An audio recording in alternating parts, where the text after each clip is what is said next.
What if there was a better way to introduce your child to technology without exposing them to the dangers that come with it? Well, today I'm joined by Bill Brady, CEO and co-founder of a company called Troomi, which offer a kid-safe phone that is designed for digital wellness and positive mental health.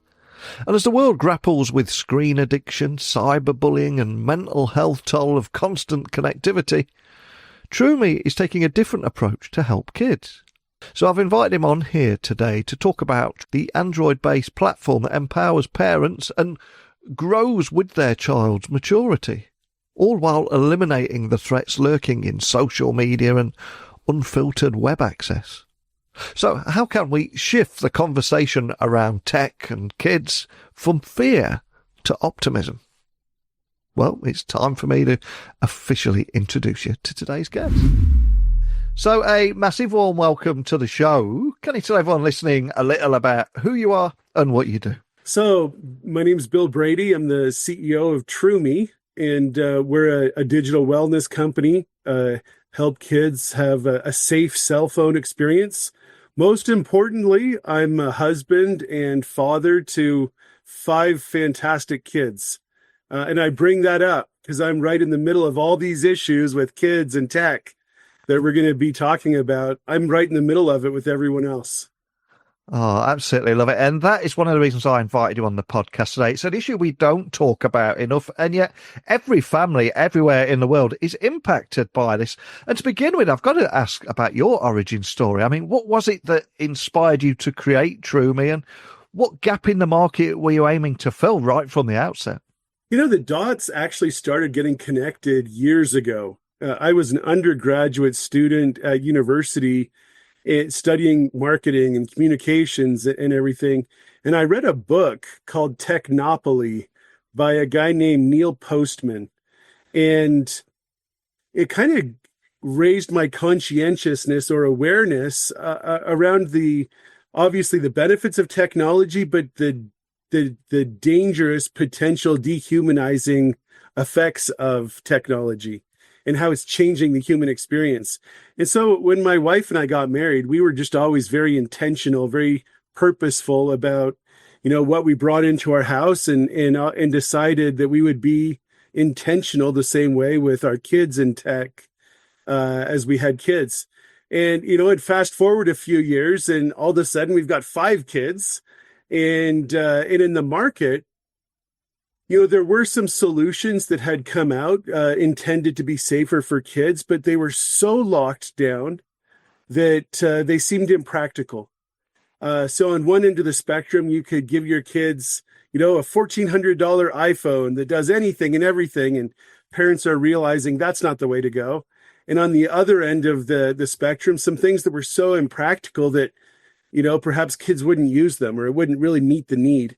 And so with Troomi, we sought to create something that was frankly more safe than what was out there, but also a lot easier to use for a parent to manage, and much more flexible. And that's really the gap that we've filled.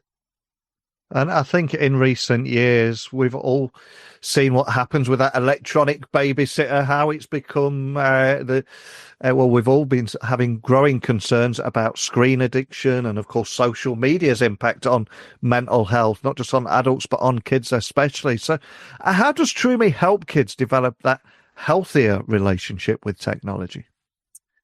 Well, it starts by introducing an age-appropriate amount of technology, given a child's actual practical needs, their maturity level.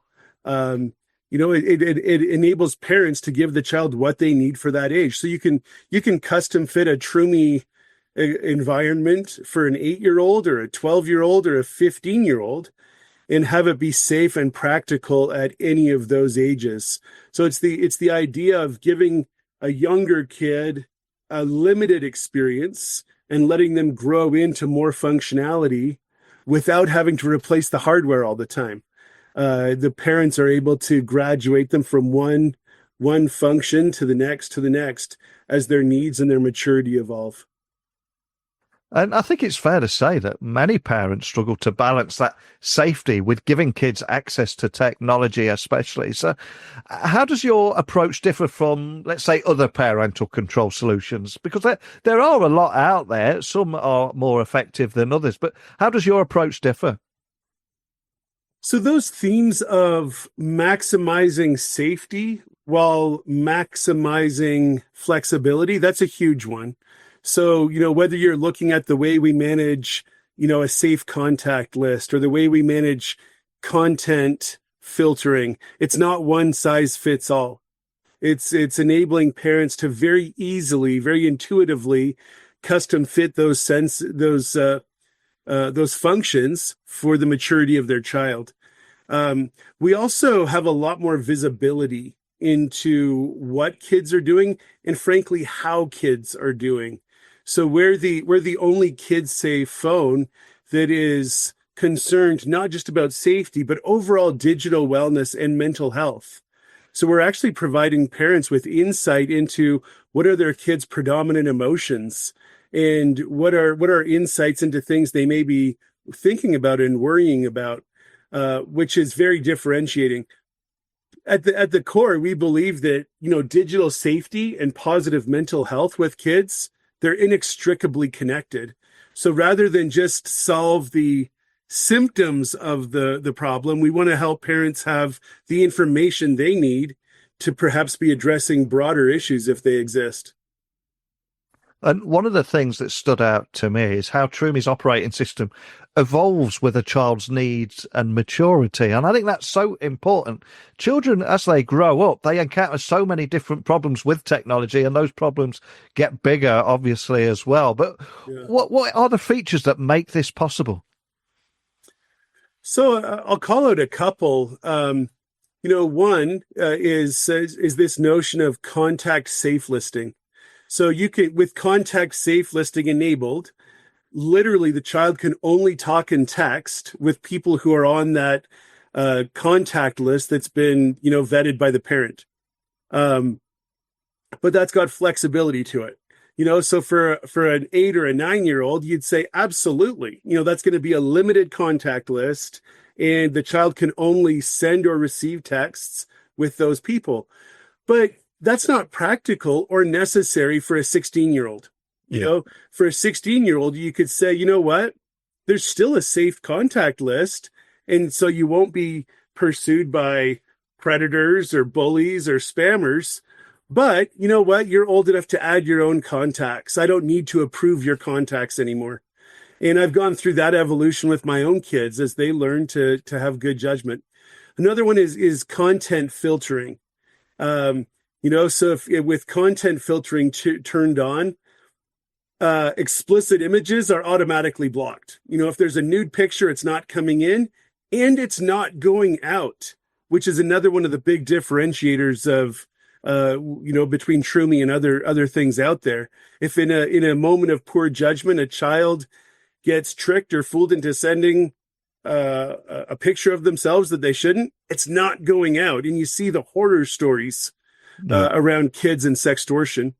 But beyond the obvious stuff, there's also the ability for parents to set the sensitivity of the AI that is running that content filtering, so that when it comes to language, for example, there may be words that you're okay with a 15-year-old using, but not a 7-year-old or a 9-year-old. And so the parent has that amount of, again, very easy to use control to set that. And you mentioned cyberbullying and predators. I think threats like that are becoming more and more sophisticated now. So how do you mitigate some of the risks around that while ultimately still allowing kids to stay connected and enjoy that tech?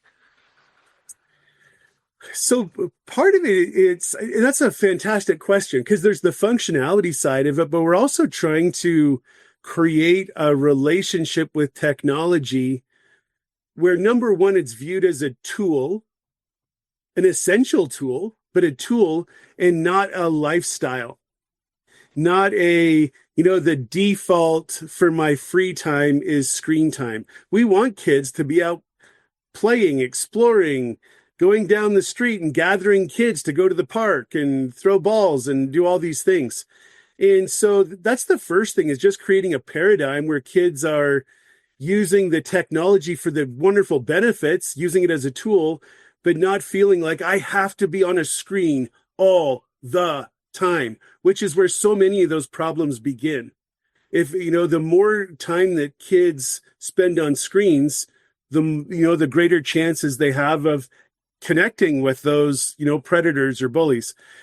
We keep with the contact safe listing, and by not allowing social media, which we don't, we're limiting, we're really going as far as we can to say predators and bullies are not going to reach your children. And especially, if a parent is managing that contact safe list, they can have a high degree of confidence that intruders are not going to be talking to their children.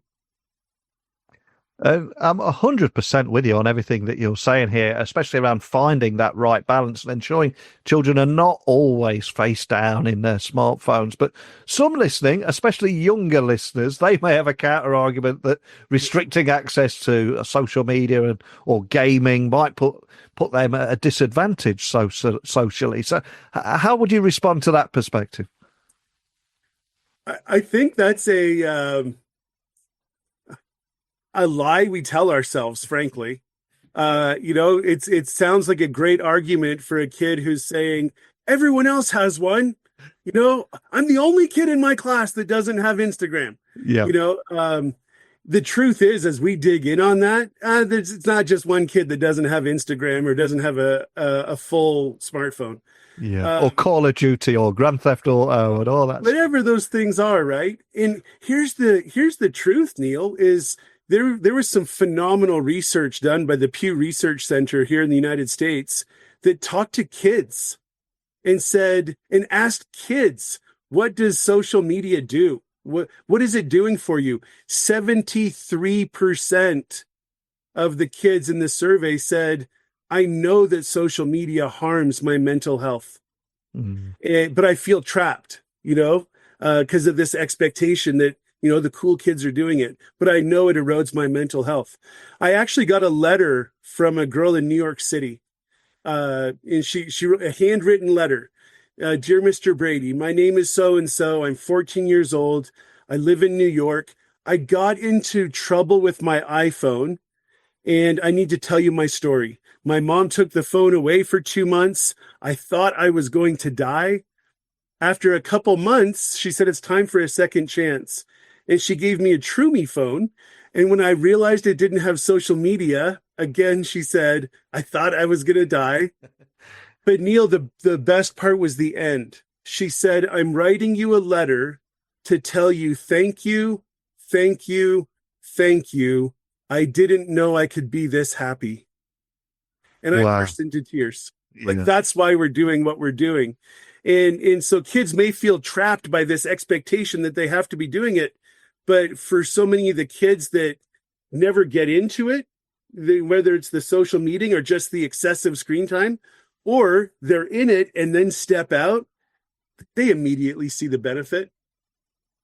Yeah, and it's such a beautiful story. When I think of things like that, I also think at the time that it took that young girl to sit down, put pen to paper, handwrite a note, put it in an envelope, walk to the post office and send it to you. So, man, what a powerful story that is. And so we've got this tool, fantastic tool. What role do you think schools and communities should be playing in digital wellness now? And how can parents maybe better work with them to create this overall safer tech environment for kids? Well, that's the debate, right? There are those who say, no, kids have to have phones in schools. And there are those that say kids should not have phones in schools. Yeah. I believe that kids need to be able to learn and teachers need to be able to teach. So I think it's difficult to say you can't have a phone on school premises. I think that goes too far. But I do think we should say kids should not have phones in classrooms. Yeah. And I've read other research that shows it's 97% of kids in the survey said, yeah, of course I use my phone during class. And that makes it really difficult for a teacher to create an environment of learning that doesn't have the distractions, the vibrations or the ding ding. It makes it really hard for teachers and students. And so you've got now around the world, you see Western countries saying, you know what, we're going to do this differently. And you see different efforts to limit schools and classrooms, whether it's country by country or at a district level. And that's what we're seeing here in the United States is now, coming up on, well over a third of states have had some kind of government action to either set a law or a policy that's saying, you know what, we need to reduce the distraction of devices in classrooms. And I think that's the right way to go. And if we were to look ahead, how do you see that relationship between our kids and technology continuing to evolve? And also, what's next for Troomi? How do you adapt to that relationship evolving too? Well, I mean, the next big technology, without question, is AI. And I hope that, with the lessons we've learned about how we rolled out social media into this great 15-year experiment of giving kids iPhones, and now we see the negative fallout of that. I hope that we'll do that more effectively, smarter, and provide some guardrails for how AI is used with kids. But that's definitely going to be part of the technology they're using. We've got a new product coming out that's it's a safe web browser that's using AI in really great ways to vet content before it's served. So, a parent could say, yes, I do want my child to have access to the internet, because by default they don't on a Troomi phone. But a parent could say, yes, I do want them to have internet access on Troomi's safe browser, but I don't want them to see content that is pornographic or hate speech or gambling, or whatever those things are. And then in real time, we're using AI to vet the content before it's served. And it's either served or the child gets a message that says, oh, sorry, it looks like that content, it doesn't fit your family standard. And so there are phenomenal uses of AI. We're even looking at ways to use AI in learning applications without just giving the answers to the kid, so it's used constructively and not as I don't have to do my homework anymore because ChatGPT is going to do it for me. So it's there are definitely considerations as we get further down the road into kids and AI. And for anybody listening, well, maybe we've set off a few alarm bells here and they're thinking, hey, I need to look more into this. So Troomi can be a phone. Am I right in saying it can just be the browser as well? What is it that you offer here, and how would parents use it for their children? Yeah, so Troomi, we sell the device. We use Samsung hardware. We sell the device with our operating system on it already, and that's what the child receives. And it just looks like an Android phone. There's nothing that screams, this is a kid phone. It's an Android Samsung, beautiful phone with a great camera and wonderful. The parents receive what's called the parent portal. In the parent portal is a web-based app they can access from anywhere, where they're controlling those settings on the phone that they can adjust and have maximum visibility into what and how their kids are doing. So those are kind of the two components, the phone and the parent portal. And it's just as easy as parents ordering the phone. It shows up with the operating system already on it, really easy activation process, and it's ready to go. We're the phone service as well. So we're also providing that talk, text, and data, just doing it in a safe operating environment for the child. And where do what markets do you serve at the moment? Are you just in the US at the moment? Just in the United States right now. Any plans for expanding further? Is it something you'd be interested in the future? Yeah, definitely. Looking at what's going on globally, the demand for products like this is not limited to the United States. And in the UK, for example, massive conversation and Yeah. massive demand from parents saying, let's please do this differently. So we've been watching some of those conversations with attentiveness.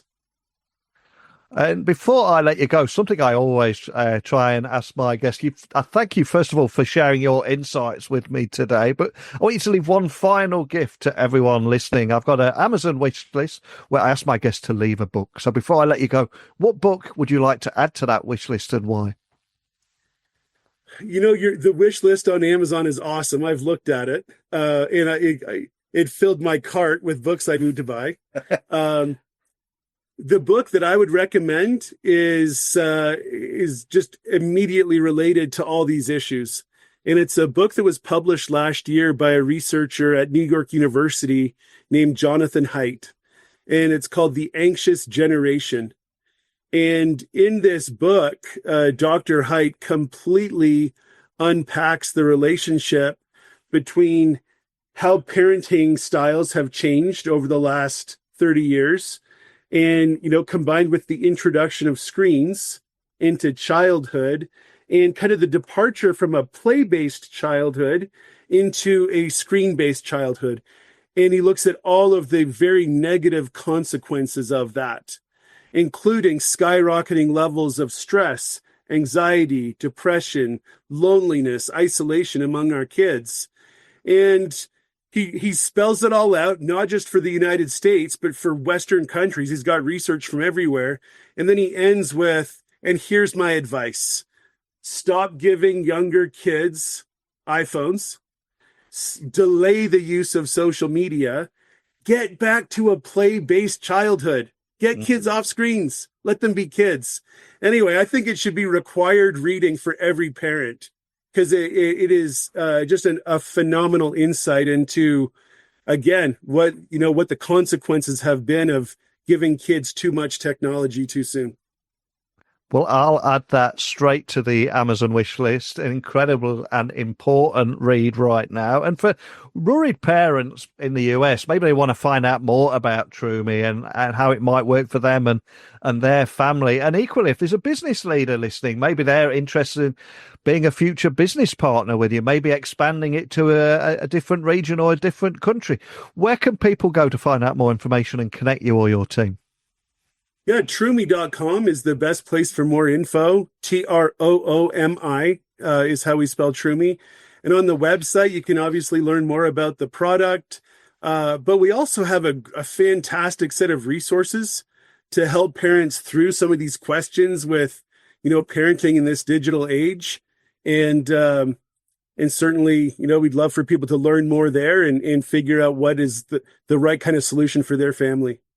Love it. Well, I will have links to everything to make it nice and easy for everyone. I think this is just a great conversation starter today about that relationship between our kids and the technology that we all probably are guilty of overusing, but it's more important for kids especially, of course. But just thank you for shining a light on this and the great work that you're doing. And we'd love to hear from people listening, see what they think and their experiences. But more than anything, thank you for starting that conversation with everyone today.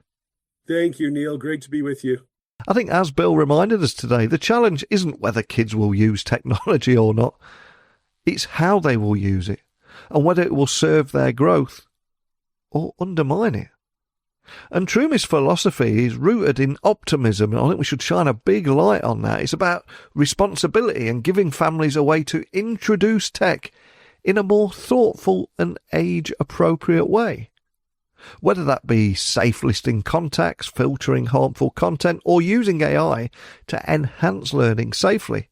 I think this approach is opening the door to healthier digital habits for the next generation.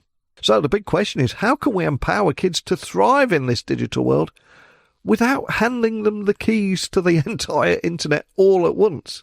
That certainly doesn't seem like a sensible option, but I know passions run high on topics like this. I don't have all the answers, so email me, techblogwriter@outlook.com, LinkedIn, X, Instagram, just @NeilC.Hughes. Let me know what you're thinking.